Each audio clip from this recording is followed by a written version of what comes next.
All right, we're live. Hello, everyone. This is Warrior Woman 91 coming to you. I am back from my brief hiatus. Our last episode was with Ali Stuckey and a bunch of awesome Twitter people, and I'm live, and people are walking in. I'm doing kind of an impromptu live stream tonight. I'm going to be inviting a bunch of people to come and have a discussion, and yeah, it's going to be pretty exciting. So, basically, what we're going to be talking about tonight is what happened with Google. Basically there was this employee, an engineer that worked at Google, and he was fired. I'm getting ahead of myself here, you guys. Okay. What happened with Google is the gentleman, whatever, it was a guy, he sent out a memo, an internal memo, talking about how Google's hiring practices are kind of antithetical to their purpose. They want to bring more women in, they want to bring more minorities in, and particularly in the case of hiring women, they weren't taking into account that women are different than men. Believe it or not, I know it's a shock. I know this is trigger warning. I know it's a big shock, but breaking news, women are different than men. Women are more emotional than men. They handle emotions differently. And he was basically making suggestions on how they could make the work environment at Google more friendly to women if they would acknowledge those differences, if they would make changes based on those differences rather than just saying, oh, we're going to discriminate against certain kinds of people because they don't fit into our little cookie cutter idea of how people are supposed to behave. Anyway, so you got that. The guy was fired. They accused him of saying all kinds of hateful, disgusting things, that he was anti-woman, that he was, racist, sexist, bigot. How dare you say these things, that men and women are different. Google does not stand for this kind of speech and behavior. It's so intolerant. I mean, they cannot tolerate this intolerance. So it's kind of like they're like, we support all, or we want to have a diversity of people here. So we're going to fire the one bit of diversity we have with the one guy who had the audacity to suggest that perhaps we should do some things differently. So that's the long and short of the story. Now, just from my own experience, I've had this happen where you're not necessarily in a work, well, actually I have had it happen in the work situation in previous jobs I've had, but with, I know this is all anecdotal, but I'm just going to continue along these lines as people start to join us. Stocks is here. I'm basically talking about just to have Stocks catch up. I'm talking about the guy at Google who was fired for having the audacities to suggest that men and women are different. It's kind of problematic. It was a problematic statement of the highest degree. So I was just talking about how my experience. We have Jeremy Frankel here today. Welcome, welcome. Hi, thanks from for my having experience with having discrimination either in the workplace or in school, there are situations where I've had, professors basically outright tell me that I can't espouse these views or I'm going to get a bad grade. I've had, professors grade me down. I've been in work situations where, you're ridiculed and laughed at if you suggest, I believe what I suggested, this specific time I'm talking about, I suggested that Sarah Palin having said that,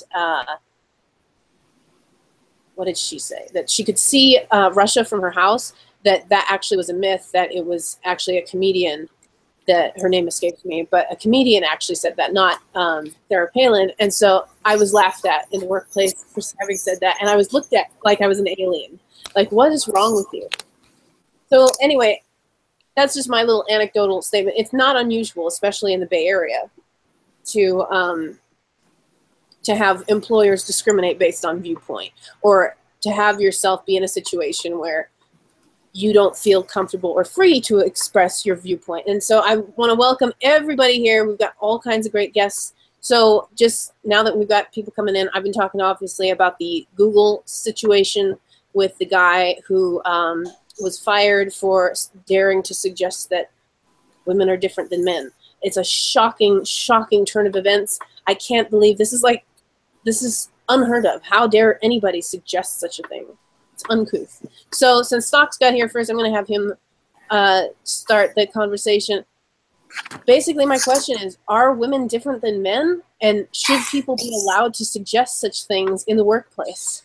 Well, obviously not. I mean, obviously, gender's fluid, and there's no difference between men and women. And to suggest otherwise is just bigoted. Oh my gosh, this is awful. I mean, I can't. Just talking about this makes me feel triggered. Jeremy, what would you say would be? How should a situation like this be handled? Do you think that the guy at Google made the right decision by sending out that memo? I guess like when you know like sort of like how the Silicon Valley type people think, and how leftist mobs are sort of like, in a sense, they're out to destroy anyone who doesn't agree fully with them, even though liberals claim they're open-minded. I wouldn't say it was the best idea, but I'm also the type of person that is very blunt and honest. So I'm kind of happy for him that he did. I've worked at companies in the Bay Area. I'm really glad I'm not there anymore. But I looked at this and I thought this was probably not. I mean, obviously, Google should not be. I don't support the idea that you should be firing somebody based on their political views or for writing. You know, they're accusing him of saying things that he simply didn't say in that memo. But you know, having worked in the situation or in businesses in the Bay Area, I know that the best thing to do is to lay low. Or if you want to make suggestions like that, do it like in a much more sly manner than sending a memo out to everybody in the company. I don't know. Elliot, why don't you weigh in on this? Do you think he made a good decision by doing this? He stood up against the mob, which is to say a lot more about a lot of other spineless individuals who have no ability to actually stand up to this fascistic mob. Look, you can agree or disagree with the way he went about it. I have no issues whatsoever with how he framed it. He wasn't being sexist or racist or anything like that. He was just stating some unfortunate realities that there are some people that women at times may or may not feel as interested in going into the tech world, and just because there isn't that supply and demand for individuals going into a certain industry does not imply that people are sexist or that an entire industry is sexist. And I think that it's really stupid that the media is not only misinterpreting everything that this guy ended up saying, but also trying to promote this narrative that everyone's capable of doing everything, and therefore we should allow these diversity quotas to go forward because it would virtue signal to everyone that equality is, in their regard, is better than everything else. We've been dealing with this for so long. It doesn't surprise me that this is where it's come to, and hopefully we'll see if this guy ends up suing Google, because the way that the legal argument is forming around it actually is a very good and compelling one. So I'm curious. Now, yeah, I would be interested to see. I'm torn a little bit on this issue, because I think that as a company you should be able to hire and fire whoever you want. But you know, obviously they did not hire or fire him for a good reason. They're accusing him of saying, this is what gets me. They're accusing him of saying things that he didn't say, and they're punishing him for saying things that he didn't say. The left always seems to have to misconstrue and lie, outright lie about what their opponents say. Because if they actually told the truth about what their opponents said, then people might actually say, oh, that's reasonable. Which I think you see a lot of that in many of the previous Politicon debates that occurred with Cenk Uygur. It would always be misdirection. It would be, oh, I'm going to talk about something that you said, but I'm going to take it out of context as best as I possibly can so that you sound like a bigot or a racist or whatever. So anyway, I want to get back to Stocks because he didn't really get a whole lot of time to talk about this. Stocks, exactly what, and just for clarity for the audience, I know everybody knows Stocks as Ben McDonald, but he used to have his name on Twitter as his middle name, or his middle nickname, I should say. So that's why I call him that. So if everybody's confused. I was literally just about to ask that. Yeah, everybody's confused. I still call him by his middle name.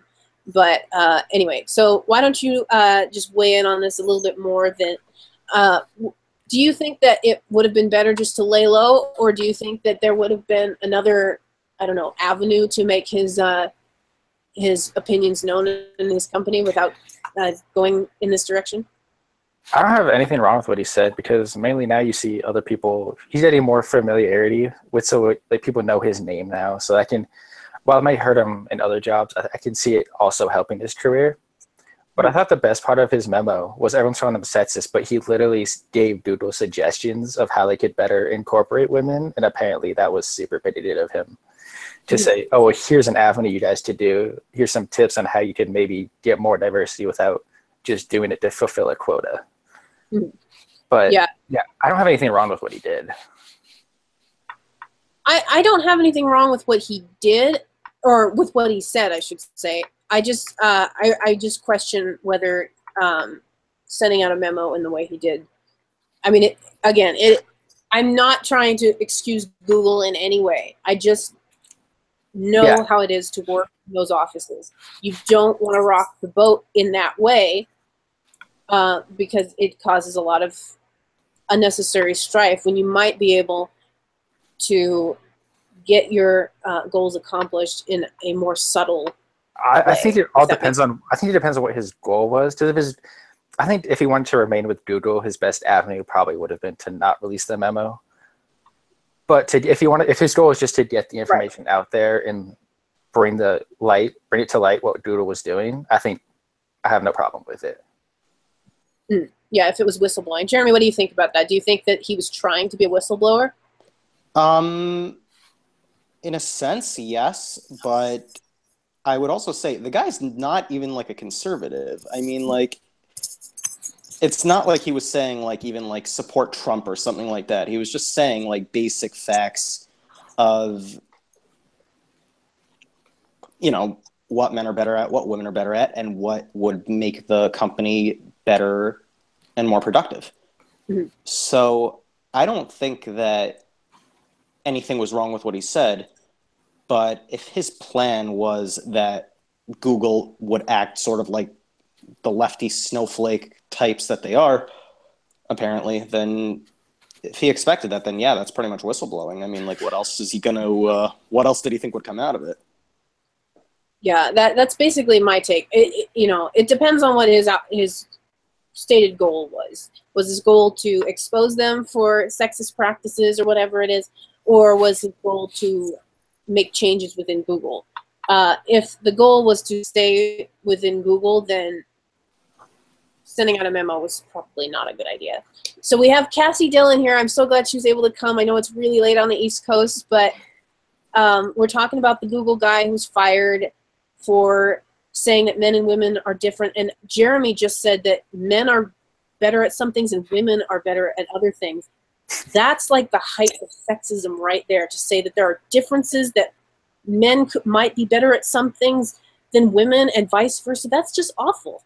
I mean, what's your take on all of this? Well, I just have to say, I think he's a big bigot. That is the most bigoted thing you could possibly say. How can you say that two different genders that do two different biological things are different?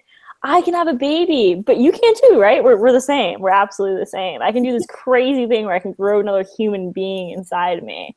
But don't worry, you can too. there might be a law, you know, like biological law saying you can't, but don't worry. You can figure it out. According to that eventually. CNN story last week, you might be have to stand corrected. Oh yeah, what? Man that gave birth to a Yeah. boy. How dare they apply a gender to that child? But it is a problem.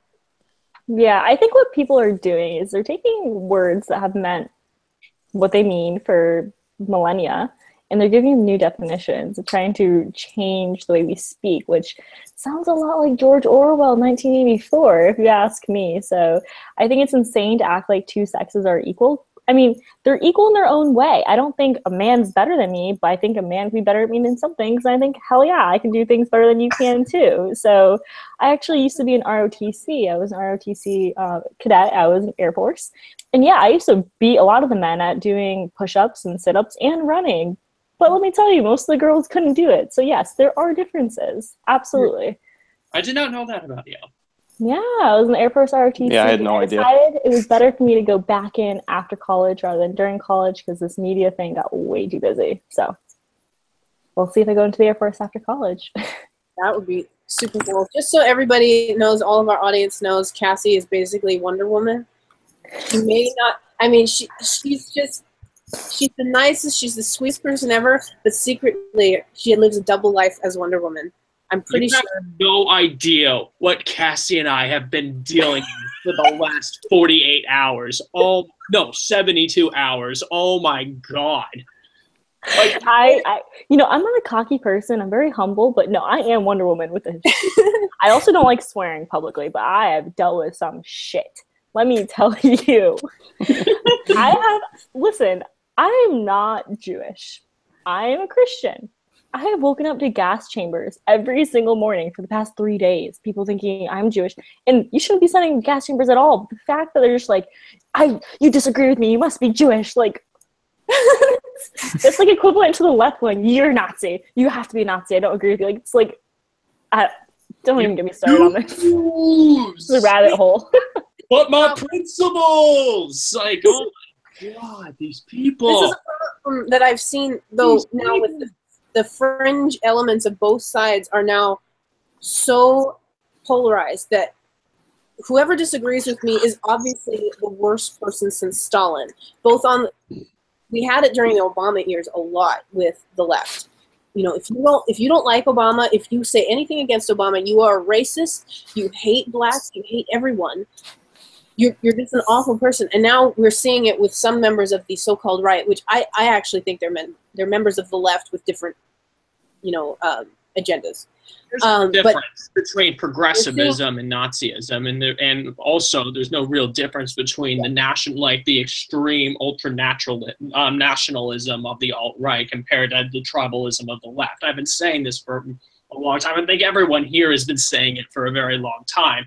It's ultimately very collectivist. One of the reasons why fascism is the way that fascism is or was definitely in the 30s and the 20s was that Mussolini and Hitler recognized that communism was a failure and decided to say away from the class war and instead move it to the nationalist war, to the race war, and that kind of supplemented off of himself. They all loved the centralization of government. They like seizing the means of production. They like trying to centralize and give as many free things to their population as possible. And the only way that they can impose on their societies is through threat of force, gun to your head, throw you in prisons, and slaughter anyone who goes against you. And nobody's and Dinesh has been going out there writing about his book, The Big Lie, and he talked about it on Ben's show not too long ago with this same ideology. But this isn't something new between the extremes on both sides. But the irony is that you have organizations like the ADL, which pretends to be an organization representing the interests of the Jewish people, etc., going out there and saying, yeah, we're going to defend you, going to defend the Jews against the alt-right, but we're also going to apologize for all the progressives and the Islamist thugs who are going out there saying that the Jews have no right to self-determination, that we should be thrown into the gas chambers, and that we should have no state. I mean, well, let me bring up the argument I keep getting, not the argument, I keep getting spammed with this stupid idea from all these frogs. And they keep saying, Cassie, you're speaking out against identity politics, but how can you be a Zionist? How can you be a Zionist and not like identity politics? All I'm going to say is, first, Elliot, I'll let you respond to that too, but I just want to add that the fact that people are just classifying each other by their skin color is ridiculous. And the fact they think that Israel is some type of haven of just like white Jewish people is the stupidest thing I've ever heard in my entire life. It is hard to find white people in Israel. Seriously, there's really not a lot of white people in Israel at all. Ashkenazi Jews are not the majority. There's Sephardic and there's oh God, I'm drawing a blank. There's the Beta Yisrael. Yeah, there's so many different types of Jews that are not white. And then also, all my roommates were Muslim. I had 4 Muslim roommates. 3 were Palestinian, 1 was Bedouin. Like, this is not, it's an ethno state. Like, these people think, I mean, yeah, there's a lot of Jewish people, but it's not, I'm getting worked up because I'm so sick of dealing with this. You don't even understand. The last 72 hours has been not hell. I've kind of enjoyed a lot of it, but it's just getting really annoying, honestly. Don't tell me I don't understand. I very much understand at this point. Yeah, we've been dealing with this. It's pretty great. I like the conspiracy theories about me, though. Those are interesting.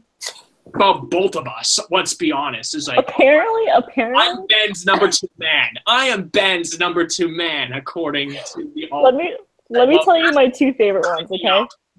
My 2 favorite ones. And then I'm going to ask you a question, Elliot. My 2 favorite ones. The first one is that Elliot transitioned into me. So apparently Elliot is... Oh my gosh! That explains so much! I don't know how we're here together right now, Elliot. This is like time travel or something. So apparently Elliot was my male form, and he transitioned into me, apparently. So that's amazing. My name is Elliot. And the second one, there's this video that came out, like trying to connect all the dots, and it makes me seem so much cooler than I am. It's like, Cassie Dylan and Ben Shapiro are BFFs. And I watched it. I was like, this is so cool. I look so awesome. Yeah. What was the question that you had for me, though? How can you be a Zionist and be against identity politics?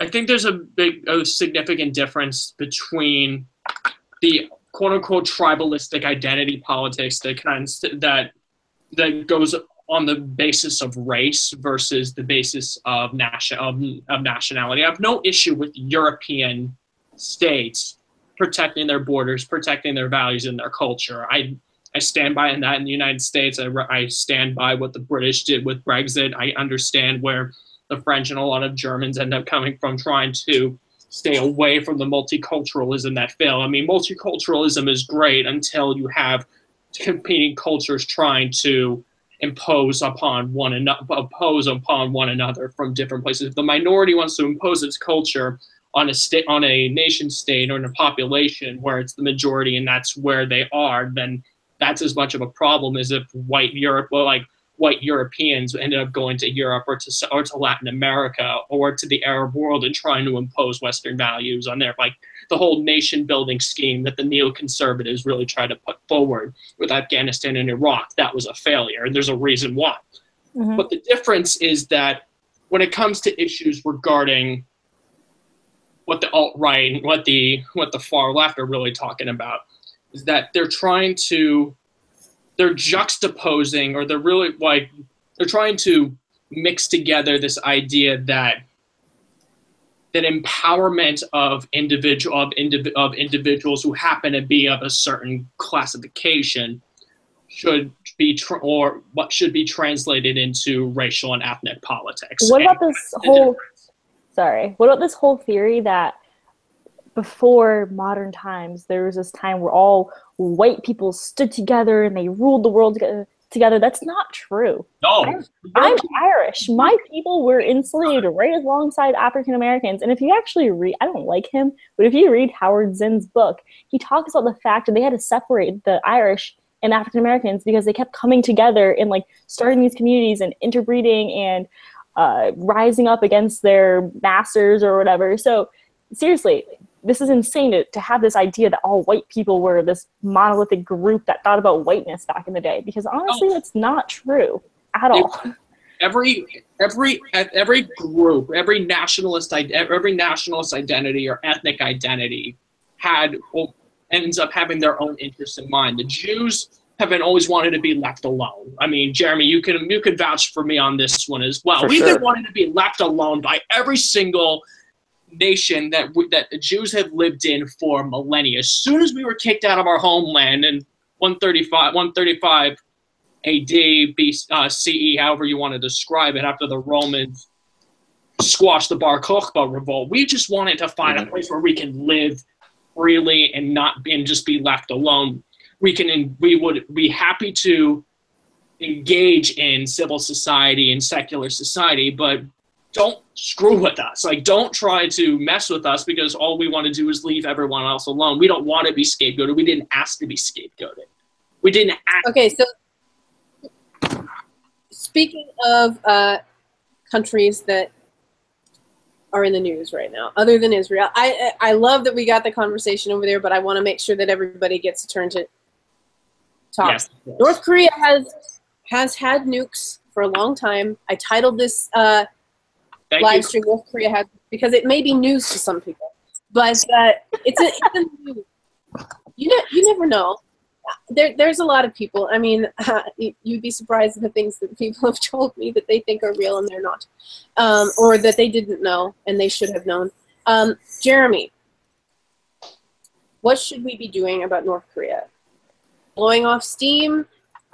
First we got Trump saying hellfire and fury is going to come down and rain down upon the North Koreans, thus saith Trump. And then we've got Mattis, who's all on board for this. And then we've got his Secretary of State comes down and says, oh no, everybody's going to sleep well tonight. Everything's going to be fine. So what do you think is going on in the White House? So what I think is just going to be another day in the White House is that no one has a clue what the other guy thinks, which is just really, it's been a problem since day one, and they really got to get that on board. Rex Tillerson is a disaster. He's clearly other than him being part of Big Oil, he could have been Hillary's Secretary of State if she had won. And I knew he would be a disaster. Most of us knew it, and I really hope that he gets replaced soon. But yeah, I mean, if they're threatening to nuke us, I get it. That I know, Cassie, you called me a neocon last week for saying what I'm about to say, but I still stand by it. That if they're threatening to hit us, and obviously there's collateral damage in war, but if they're threatening to hit us, we have to, I think there's no choice but to do a preemptive strike, and it's a terrible thing to do, but we're in a really impossible situation. And I'm not into the nation building thing, but the difference here is that, let's say, for example, if you want to compare it to Iraq, the Islamists, Muslims in these nations, that they have an end game and philosophy where they sort of want to control the world, whether you're Sunni, Shia. I'm not going to get into that now because it's not really the point. But Koreans, I mean, the North Koreans, if they were free, they would nation build themselves. I mean, obviously they need to learn because they've been indoctrinated for 70 plus years. But theoretically, if the Korean Peninsula were united under a united of what's now South Korea, let's say, for example, eventually you'd have a civilized entire country. So I don't want to say nuke North Korea because then it's completely uninhabitable and there's not really much you could do, but that's what they did to end World War II. I mean, sometimes you really just have to send a really strong message. And if they're going to keep messing with us, and Trump's been put in an impossible spot by the last 3 administrations. I mean, this happened with Clinton in 1994. He basically did what the Iran deal was last year. He did with North Korea, and that's what led to this. So hopefully he learns from this and rips up that deal too. Side point, by the way, about the Iran deal, Ben Rhodes really needs to stop tweeting. It's really, really, the irony is just beyond belief. I just want to cut in there. I think Cassie is right. You are definitely borderline neocon on this issue. I'm not going to say that you absolutely are, but it is a little bit of a neocon position, and that's okay. Everybody can have their opinions, and I actually, there are some neocons I might agree with more than some libertarians, and vice versa. I'm not normally a neocon. Like I don't believe in nation building, for example, because I think what they did with Iraq was just they got rid of Saddam Hussein, fine, but they had very little plan after, and whatever they did, it created a vacuum for ISIS. Obviously, I mean, you saw, and with Iran as well. Iran took parts of it as well and shipped a lot of weapons in. They didn't have any plan for it after. And there's nation building is just, it's kind of an exercise in futility. Mm-hmm. I mean, I'm more of a believer in peace through strength as what Reagan did with the Soviet Union. But when you have somebody as crazy as Kim Jong-un, who's willing to to shoot his uncle with an anti-aircraft missile, something, you just got to do something. Okay, I gotta step in here. All right. All right, here I go. So first, I'm gonna give you a little of a neocon argument. You can't really compare Iraq, and I know you're trying to, but you can't really compare Iraq and North Korea because the cultures are completely different. If you honestly took out, if you somehow got who was it, James Franco into North Korea and had them take out Kim Jong-un, the generals would take over right afterwards. It's not chaotic like the Middle East. You don't have all these different religious fascists going at each other. But here comes the anti-neocon argument. There's two types of nuclear weapons. There's first strike capability and second strike. Right now, we still have time because they only have first strike. They don't have second strike, which means if they shoot us and we shoot them, they're done. They don't have submarines going around carrying another nuclear missile that they can launch out for the second strike. So if they did it, it's a suicide mission. And I think he's a crazy person, but I don't think he's irrational. He wants to keep his regime. If he loses his regime, what does he have? Absolutely nothing. That's all he has. So what he wants to do is keep the regime. He's not going to go and shoot a random target because that's suicide. Until he puts submarines into the ocean, we have time. And the second he even gets a submarine out there and tries putting a nuclear weapon on it, then I'll be a neocon. And this is game theory 101. It's just Cassie's right that you're getting that au contraire to Iraq, where you could have argued that you can what might get Saddam out of power, leave the Ba'ath Party in there, and find the reformers in there who would be more willing to try to create different reforms. That's one argument that, of course, the United States and the coalition, the willing, didn't do. But the other thing is that when you're looking at something like this, I'm on everyone else's side that we should kick North Korea's ass if they're gonna keep treading on all of us. After we have to remember what they did to Otto, first and foremost. I mean, that's like, if anything, that's the rallying cry to remind everyone that we are not dealing with we're not dealing with some rogue state. We're dealing with a bunch of psychopaths, and we have to, and because we're dealing with psychopaths, we have to handle them very carefully. And Cassie's correct, once again, that you have to address that all Kim Jong-un wants to maintain is his own. He wants to consolidate his own power, make himself feel. It's all about feelings in these type of situations because they only care about how they feel and how they look. But if Kim Jong-un actually cared about how he looked, he'd lose weight. But the point is that he wants to make sure he's in power. And he's not going to launch nukes simply in knowing that the United States could wipe off him, his generals, and everyone else that's there. If you want to make the argument that we should throw him out of power, then sure, you're going to have to deal with the main leadership that would support him till the death of him. But it's just a lot more complicated than simply just bombing them for the sake of bombing them. See, that would be my thing is, if we lived in a perfect world, I would have already bombed North Korea and been done with it. But it just doesn't work like that. My female emotional side says bomb the crap out of them. My more logical side kind of tends to agree more with Cassie. I know. It's so weird. It brings it all the way back to the beginning that there's a part of my brain that just goes emotional, like knee-jerk reaction. Oh my gosh, bomb them. Do it. And then I have, rational, logical people like Cassie that say, wait a minute. Which also I've been told that saying calm down is sexist as well. So especially gets to me. But just kidding, I might be a tranny apparently, so it may not be. Oh my gosh, yeah. I want to make sure that Stocks gets a chance to talk because we've kind of forgotten he was here. But he's here. He's here. Stocks, should we bomb Kim Jong Fat Boy as Mark, or should we just let him rot? That had to come in somewhere. I just think everyone needs to calm down. You have all these people saying that we're on the brink of nuclear war, and I don't think anything's happening anytime soon. It was just a way of him to show his strength and be like, oh, look at me, we have nukes now. But if they try anything, they'll be screwed. And Tom Nichols, who I don't always agree with, had a piece in the Federalist that kind of laid this out pretty eloquently, that there's nothing imminent that's going to happen. Because if they do, then he'll be screwed, and just everyone... There's all this fear mongering going on that we're gonna wake up tomorrow and everyone's gonna be nuked, but none of that's gonna happen.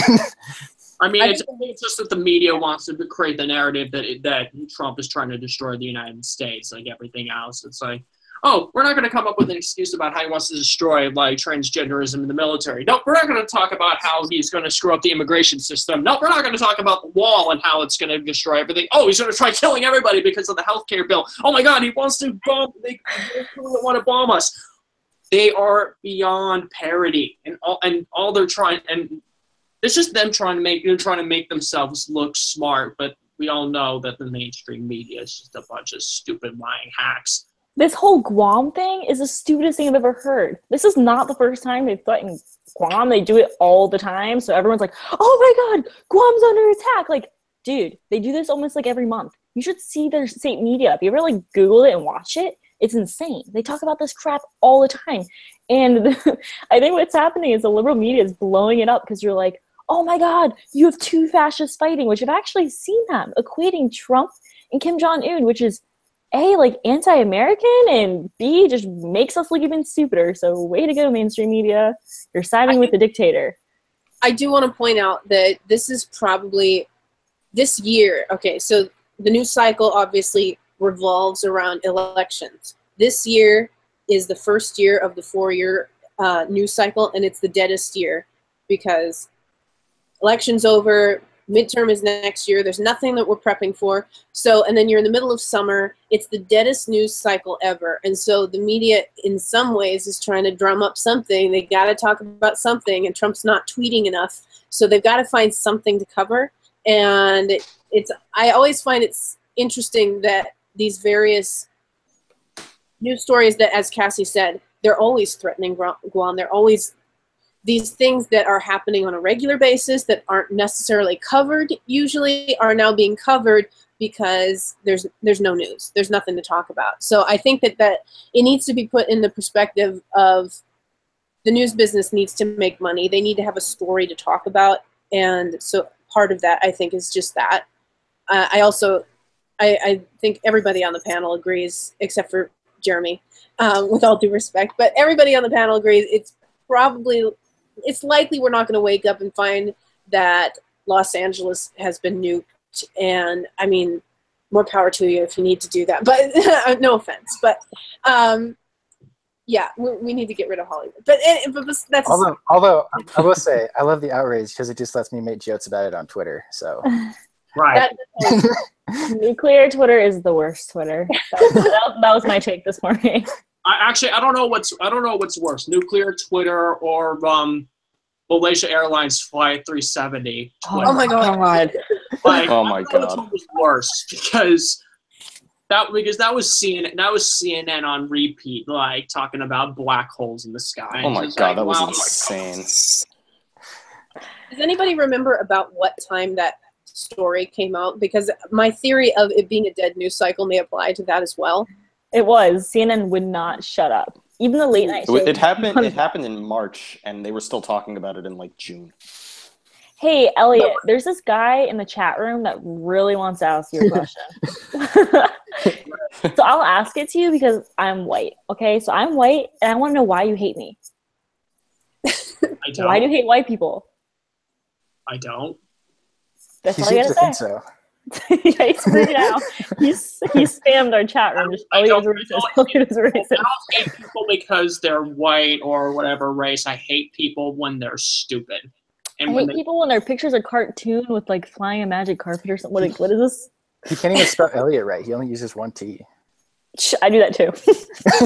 Everyone I don't like is dumb.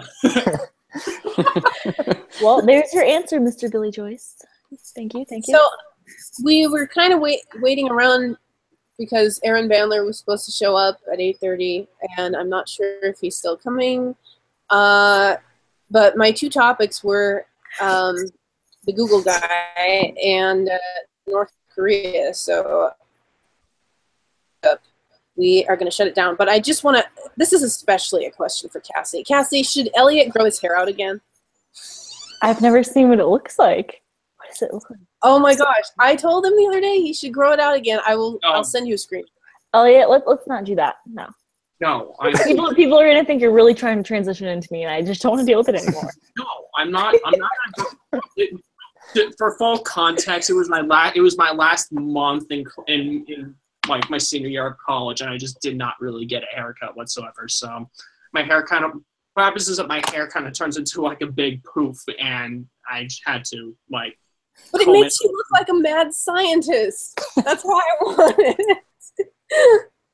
Like it's like the mix of my non-Jewish father and like the style of it mixed with my Jewish mother's thick hair, or like thick brown hair. It was like that. It's a weird mix, and it does make me look like some sort of mad scientist if I don't call it, or if I just let it grow out. No, I don't. There are certain people in my life who like it short, and that's that. All right. Well, oh well. I tried. Okay, so just one last little topic. I did want to go back to the discussion that we had earlier, because there was one thing that I wanted to say about it, and I forgot it.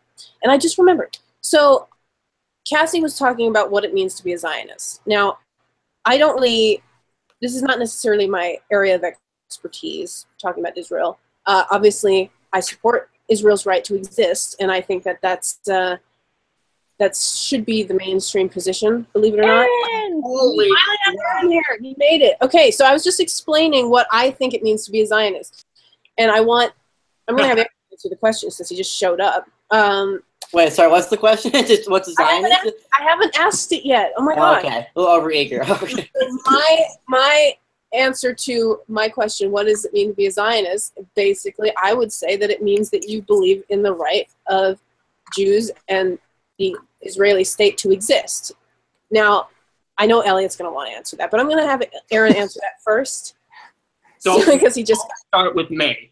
So I'll just be a Zionist. I mean, you basically covered it. You know, it's the idea that Jews deserve a home state, and we need a home state in order to protect the Jewish people. And have a great state where that is a Jewish state, but still respects like other cultures, other religions, and so forth. And it's really funny how the alt-right idiots, the alt-right social justice warriors like to say, oh, well, you guys are just nationalists too. You're just Jewish nationalists or whatever. It's like, no. The difference is, as Elliott says a lot, the difference is that, in Zionist states, I mean, freedoms are respected. Your freedom of religion exists. You can give different cultures with different backgrounds. That's still respected. Whereas, like, in nationalist states that are based, like, on race and so forth, that's not the case. So yeah, I mean, I'm certainly an ardent Zionist, obviously. And I think it's a wonderful thing. Just to kind of follow up with that, I think that there's this basic thing that gets lost with people. The idea that Jews have the right to exist sounds pretty basic to me. The idea that they should not be killed off or should not be eliminated, that's like, duh. I mean, seriously. But you would think, but it's not that I'm advocating that there should be, specific countries of specific races and they should never mix. That's absurd. That is 100% absurd, and I am totally not down for that as somebody who's of mixed race. But I think that it gets lost on some people, and I think that others actually embrace this.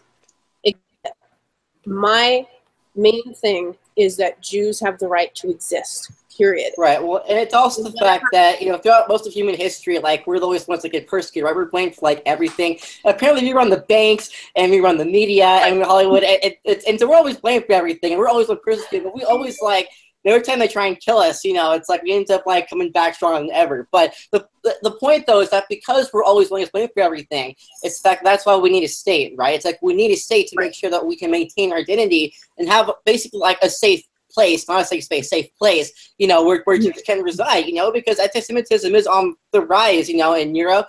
and on college campuses and so forth. So Israel is needed now more than ever.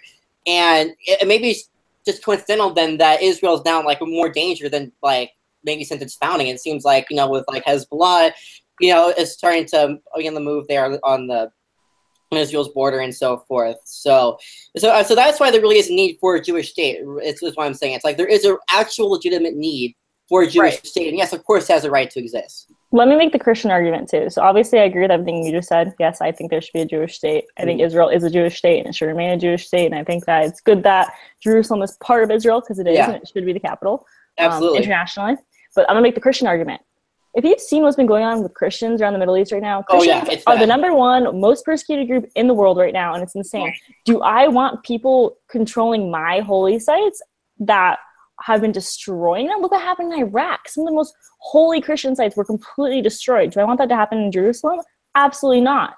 And although the Church of the Holy Sepulchre is controlled by Muslims, most people don't know that. That's a thing because the Christian groups fight so much. Like the monks literally beat each other up on top of the roof, and the IDF like breaks it up all the time. But besides that, I absolutely think that Israel being controlled by Jews and by Israelis is safe. It's safe for the world because imagine if something happened in Jerusalem. That would literally ignite World War III. It is so good that it's under peaceful rulers right now and nothing's going to happen there. I just think it's insane for people to think that we should just give it up to these people who have never run their own state. There's never been a Palestinian state, and trust them to take care of a land that's holy to almost the entire world. It's mind-blowing to me. Right, and as you said, it's really like I actually wrote about this a couple months ago, I think, and there's like this graphic where it shows like a number of Christians in like, you know, Saudi Arabia, Iraq, and like a couple other Arab states, and it's really sad to see just like how far down, just how steep it has of a decline it has been in terms of like Christian Arab countries, right? And so Israel's really the only country in the Middle East right now where Christians can really feel safe because Israel's the only stable democracy in the Middle East, you know, where that respects this kinds of like human rights and so forth. That's not the case anywhere else in the Middle East, and yet Israel's the one that. Okay. There's one exception to that. It's not a country right now, but it's going to be soon. Let's go Kurdistan. Okay. Okay. All right, the future state of Kurdistan. You're right, of course. Yeah, when Syria gets split into. But until that happens, Israel is the one country that actually respects those human rights and freedom and so forth. And yeah, they're the ones that get all the blame. You know, which is in part because of like this anti-colonialist leftism that seems to pervade the UN, and also it's anti-Semitism. You know, let's just call it what it is. There's a lot of anti-Semitism when it comes to this stuff. So let me just hit up some straight facts about Zionism and where it originated from. Theodor Herzl derived the idea of a Jewish state coming from how European nationalism came to be in the 19th century. The idea was that Herzl himself respected how the Europeans wanted to maintain their own borders and wanted to maintain their own cultures. They wanted to maintain their identities as various individual European states. What he recognized was that back in the 19th century, and definitely centuries before then, Jews were not safe from a lot of the laws and a lot of the communal views of what the Jews were. The Dreyfus trial, for example, was one of those instances where it seemed that any Jew who would serve in a European army would be found suspect over X, Y, and Z. And Herzl hated that. And Herzl then argued that the best way to try to move forward is instead of trying to find a way to get the Jews to really assimilate into European culture and try to interfere with this, we need to have a Jewish state in our homeland where not only can we respect these European nation states and try to maintain their own character and that they don't have to worry about this, but give the Jews the opportunity to go back to their homeland and take on the same Western principles that European nationalism and Judeo-Christian society upheld for centuries, for the last couple of centuries beforehand. This is all Enlightenment thinking.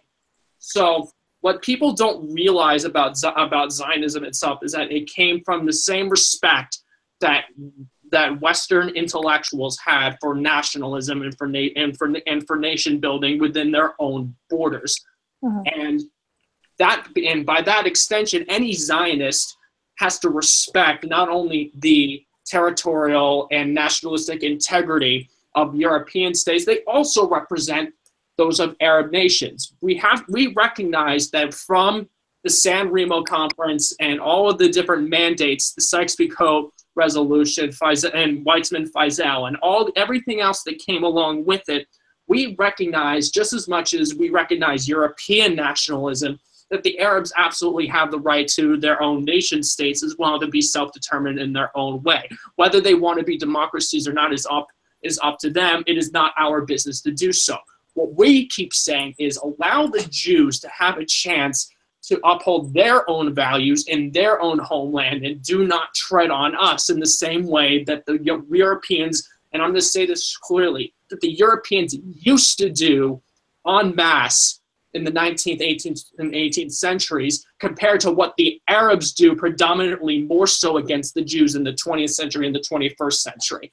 Judaism is more under threat by leftism and by Islamism, far more so than European anti-Semitism. The rise of anti-Semitism in Europe is overwhelmingly the result of Muslim immigration and all of the nasty anti-Zionist protocols of Elder Zion rhetoric that's coming from the Middle East, as opposed to the Europeans. When I got called out by the alt-right because apparently I was being anti-European, I was speaking insofar as that that Zionism was founded as a response to European anti-Semitism in the 19th century, and then eventually it really started to gain this really nasty, vindictive attitudes in the Middle East, thanks to the Muslim Brotherhood, thanks to all of these Islamist thugs who are also threatening Western civilization to this day. So any alt-right dumbass who thinks that Zionism is actually against European nationalism, and specifically European nationalism, and I separate that from white nationalism, is a moron.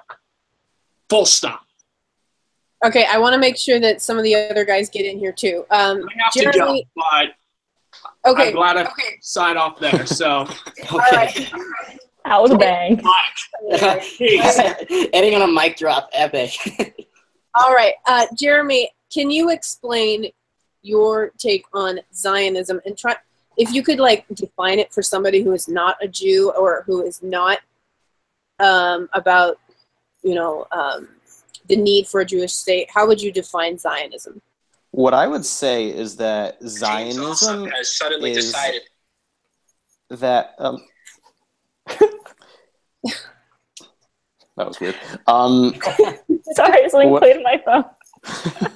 Kill me. Okay, continue. So what I would say is that Zionism is basically our right to our own land. Not just that we have a right to exist. I mean, that's a given. And we have a right to our own land just like any other nation has a right to their own land, and that our land was given to us by God. And no one else, whether it be the UN, whether it be any Islamic, the PLO, the Hamas, Iran, no one else has the right to mess with that.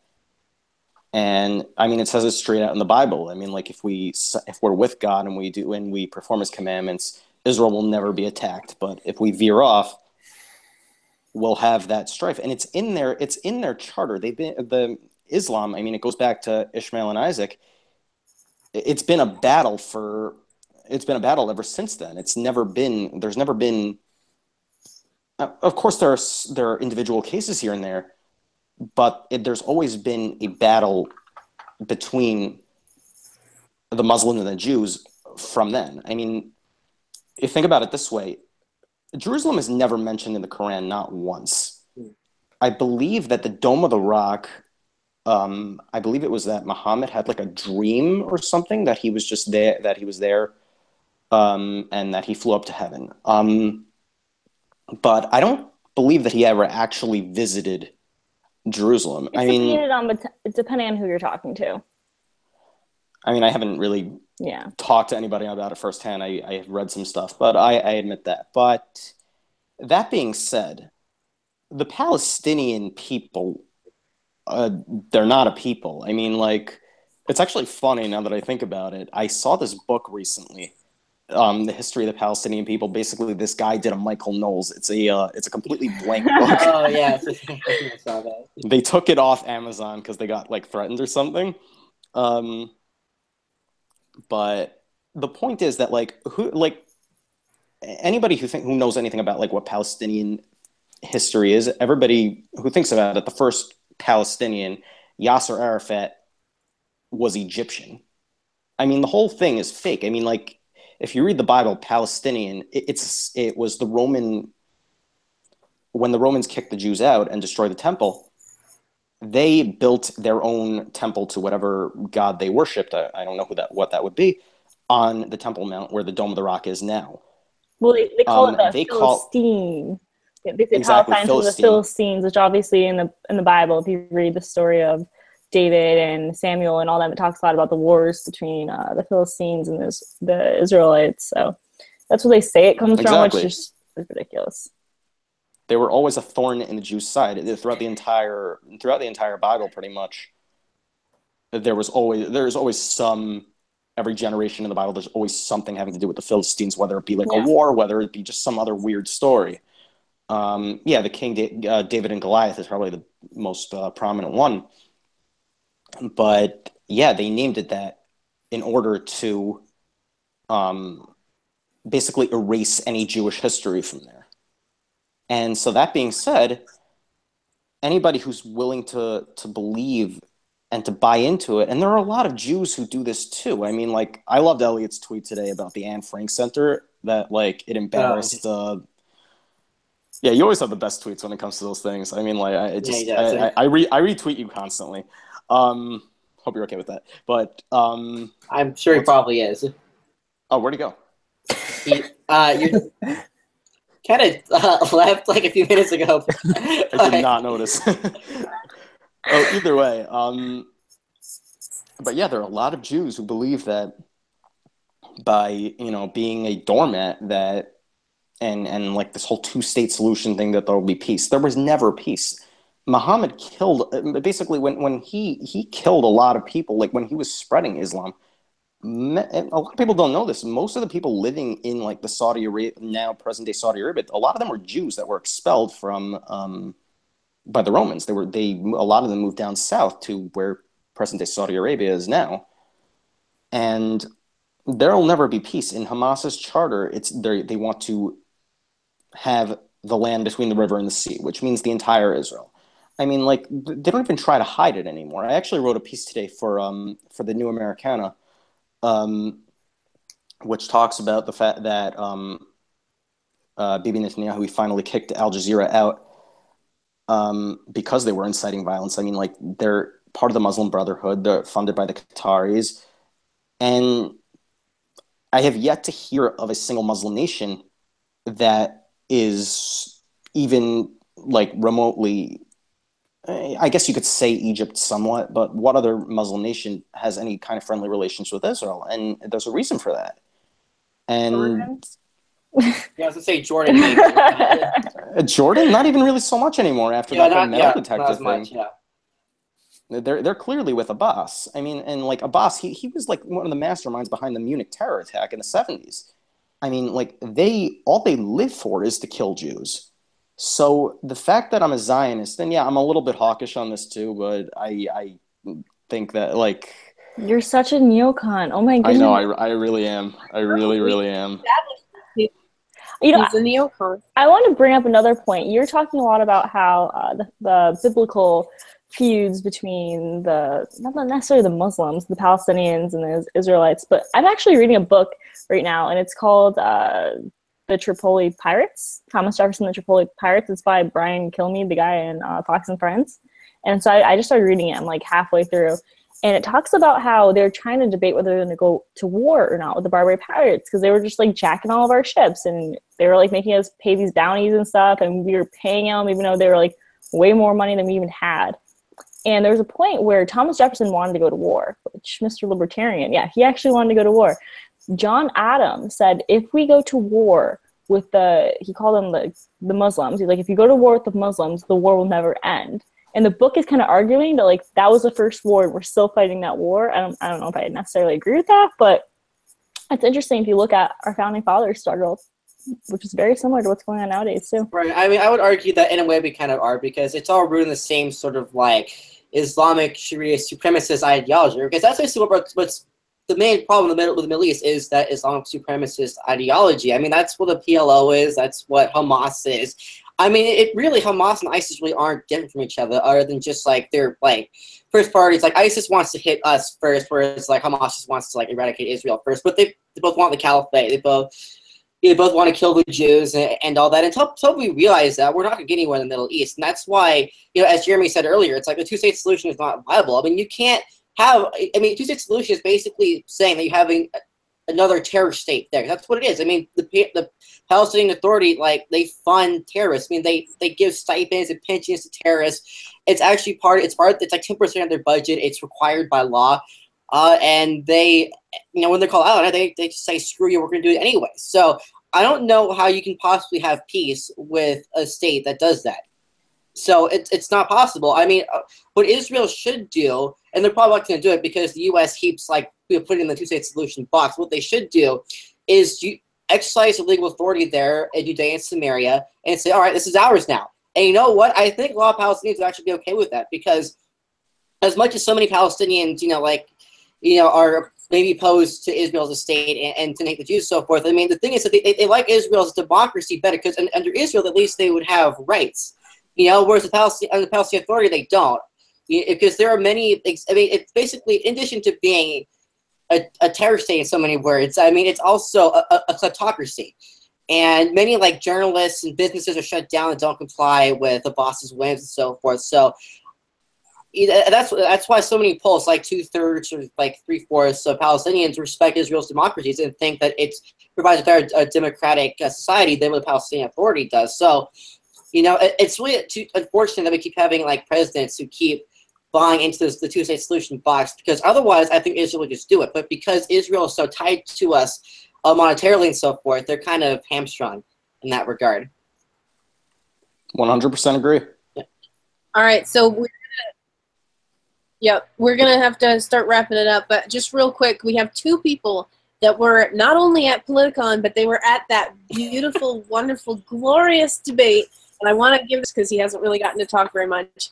Stocks, you went to Politicon. You were at both days. You got to meet Michael J. Knowles, who, by the way, is my managing editor at the Daily Wire. So that must have been pretty exciting for you. And the most important thing that people learned, tall. So tell us what Politicon was like. I can confirm the fact that he's very tall. That was the number one takeaway on Twitter, was how tall it was. Yeah, and also, for the record, he and I did not coordinate our outfits. That was just a total coincidence. Yeah, the two big tweets I got on Sunday were, did Banter and I match, and that I'm tall. Well, remind me to never take a picture with you, okay? Yeah. I'm only 6'4", so. Oh, okay, only 6'4". Well, makes me feel like I'm only 5'6", by the way, but Yeah, no, I'm 5'2", really but I'm fun. taller than Ben Shapiro, so whatever. Oh, that's right. That's the most important thing, right? Obviously. Yeah. No, it was really fun to go and just see all the different people talk. There were a lot of, I think that's more Bernie shirts than I've seen in one place than in my entire life.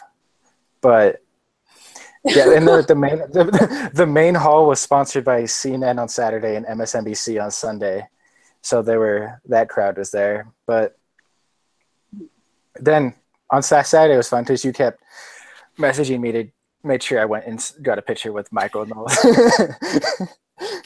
But yeah, and then I just went out all Sunday, so it was nice. Yeah. Yeah, it was. Sorry, go ahead. A big take. Well, hang on. Let Stocks finish. Was there a big take? Was like, obviously you guys got to see Ben and Cenk debate live, which I'm so jealous. But I just want to make sure Stocks gets a little bit more of a chance to talk about that. What was it like? This was your first time seeing Ben in person. What was that like? It was really cool because I've always seen videos of him, but I'm not sure if it was just Cenk is so bad at it or Ben is just that good. But it was embarrassing, honestly, because it wasn't really fair. It was. Yeah, it was just It really ugly. wasn't. Glorious. I was cringing. I was watching. I was like, "Oh no!" I almost felt bad for him, but then I didn't, because then he's changed. Like when Yeah. he started yelling at the crowd, when he started calling the crowd uneducated, I was like, Oh, It's like I'll he, yeah, bet that was he's that, done. that was He's just done. like, he literally has he nothing knew, else he knew to he say. lost. And he kept I just wanted, He's I like, well, wanted what if you Ben to Google do. I wanted Ben to do like just one, at least one line in like the Steven Crowder impression of Chink. Oh, that's bullshit. that would have been so unprofessional, though. I really like the It would way have been so funny. I really like the way that Ben just played it like Cenk was just this normal guy. He really acted like Cenk was a human being rather than a cartoon character, which I think played in Ben's favor. But all right, it's Bandler's turn. What was Politicon like? Did you enjoy it? Yeah, it was fun. It was definitely a lot. I was there last year too. And I also got to see the Ben Salad debate, which was also very entertaining. It was a lot more crowded this year. Like, I mean, when it came to both of Ben's events, I mean, there were lines like out the door. I mean, his town hall alone was like, it was lines full of people. They had to like switch rooms, but like midway through. And then for the Ben Cenk debate, the line was like out the door past the food truck and so forth. They actually moved to the auditorium, which is pretty crazy. So, I mean, most of the day was kind of just waiting around lines and stuff. But it was worth it because, you know, watching Ben just destroy Cenk like that was so satisfying because Cenk is such a douchebag, and it was good to see somebody finally put him in his place. You know, so it's interesting. I mean, the crowd there was definitely pro-Ben for the most part. What was annoying was that, like, where Stocks and I were, there was, like, some of the front row there next to us was, like, it must have been, like, Cenk's family, some people close to us. They kept, like, cheering from every time, and then kept trying to heckle Ben and so forth. They take off to kind of, like this to, like, get him to quiet down. So that's kind of annoying. I thought the one lady was going to rush the stage. She kept. Yeah, me too. That. Oh, my God. Yeah, I was like, oh, look out. Look out, man. It was kind of funny. Right before the Ben Cenk debate started, there was like people throwing around like beach balls throughout the crowd. It became like a really funny thing to like watch. There was like multiples. Was like at least two going at a time or something. Ben. Yeah, it was. I think there was three at one point. There was like three. Yeah, that was pretty crazy. Then the security guard got one, and then they started just going different. So yeah, exactly. So I mean, yeah. So most of the day was the Ben events. It's the Stocks and I also got to sit in on a foreign policy panel, which was pretty cool. We also got to see Tony and Larry debate. What was her name again? It was like Simone Sanders or something. Yeah, it's like Simone something Sanders. Yeah, that was total. That was more of a food fight than a debate because I mean that Simone girl kept standing up every time like Tommy would she say kept, like, something. walking towards Tommy. Yeah. Oh. Like, we know that Tommy is Cassie's favorite person, and oh yeah. better. Don't start with me. Did you ever find out what her Actually, favorite guys, book was? No, she's so unblocked. I don't hate her. I thought she did really good when she was debating Chelsea. I don't hate Tommy. Or Tommy, whatever. I just think that she should probably go read a few books before she tries telling other people what to do. I think she's really ignorant. I think she's doing good work, but I'd like to see her do more. She also shouldn't act like a total diva. I mean, she's only 24. It's like, come on. Don't be like doing butt pads and stuff. That's just silly. Oh, before I sat down right here, I made sure my butt pad was ready. Oh, you did? Okay. Well, I'm glad you're comfortable. No, actually, I've gained a lot more respect with her, seeing how she came back from her downfall. Honestly, like she sits in her garage and does these videos. Like I have a lot of respect because now you're doing it because you want to put your message out. You're not sitting in a chair getting your makeup done and sitting there with a new dress. By the way, I heard that she had $100,000 clothing allowance, which is crazy for the Blaze. That's like, insane, how does Glenn Beck even have money? But anyways, I don't think he does. I think that's the answer. I wish I had $100,000 for dresses. Oh my god! All right, so which is amazing. If you ever see like Glenn, he wears like these very like cheap looking like old man type clothes. I don't know if like it's just kind of ironic. Yeah, and the funny thing too was that at Politicon there was a point where Tommy actually walked by or like remained Stocks were in line. There's a point where Tommy was actually like right behind Stocks, like just a split second. And I wish I had my phone out because if I take a picture of that, it would have just broken the internet to have Stocks and Tommy together. But didn't happen. Tell her to unblock me. Tell her I don't hate her. What's that? Someone told her to unblock me. Tell her I don't hate her. Oh, okay. I'll buy books for her. Yeah, I'll should have read that message to her personally. She'll tell her. All right. I got to take us off the air. We can continue talking off the air, but thanks to everybody who came. I know there's a bunch of other people who want to be on, but I'm going to try and do more live streams. Now, I finally had my hair cut. Okay, that was the whole reason why I had to take a break, just because I wasn't able to get my hair done, and I finally did. So everything's fine. Everybody can be happy. We can Hair do is lots. overrated. As long as Kelly's hair is okay, everything's good in the world. Exactly. I'm about as vain about my hair as Tommy Lahren is about everything else. So thanks to everybody who watched. We had quite a few viewers. We had like 20, 25 people at a time. Pretty cool. Solid. I think I got to thank Cassie for that, because Cassie's got a lot of fans and a lot of not so fans.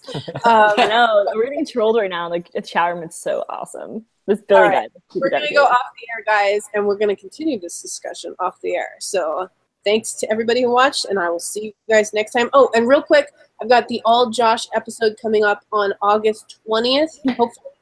I just got to confirm our special guest. Josh, it up. And it's going to be Josh Hammer, Josh Eisen, and Josh Yaz. So that's a lot of Joshes and a lot of egos in one room. So I'm going to try and hold it all in there, because I'll be in there too, and my ego is just off the rails. So it's going to be a great So when you episode. ask someone a question, you're probably gonna just have to ask them by their last name or something, or Yeah, that'll be how it'll work. But anyway, that's my little brief announcement, and we are going to go off the air right now, I promise.